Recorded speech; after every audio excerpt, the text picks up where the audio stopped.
মাইলস্টোনে বিমান দুর্ঘটনায় নিহত বেশ কয়েকজনের দাফন সম্পন্ন হয়েছে। দুর্ঘটনায় নিহত দুই শিক্ষার্থীর অষ্টম শ্রেণীর তানভীর আহমেদ এবং তৃতীয় শ্রেণীর শিক্ষার্থী মেহনাজ আক্তার হুমায়রার জানাজা টাঙ্গাইলে নিজ নিজ গ্রামে অনুষ্ঠিত হয়েছে। সকাল ৯টায় মির্জাপুর উপজেলার ওয়ারশী ইউনিয়নের নয়াপাড়া গ্রামের স্থানীয় মাদ্রাসায় তানভীর আহমেদের এবং সখীপুর উপজেলায় হতেয়া কেরানীপাড়া গাবলের বাজার মাঠে হুমায়রার জানাজা অনুষ্ঠিত হয়।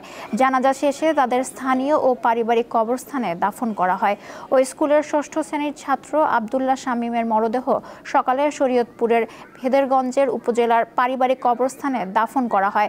দুই ভাই তিন বোন ও মাস সহ ঢাকায় উত্তরার দিয়াবাড়িতে বসবাস করত শামীম। মাত্র ৭ মাস আগে শামীমের বাবাও মারা যান।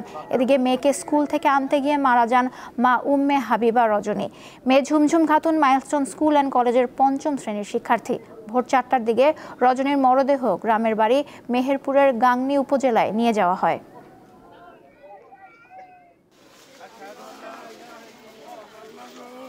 আমার ভাইবু মানুষের মতো মানুষ আছে, আমার ভাইবু মানুষের মতো মানুষ হইতো, আল্লাহ তো দেখবার দিল না। ভালো ছেলে ছিল, ওর বাপ এরা ৪ ভাই, এরা মানুষের মতো মানুষ।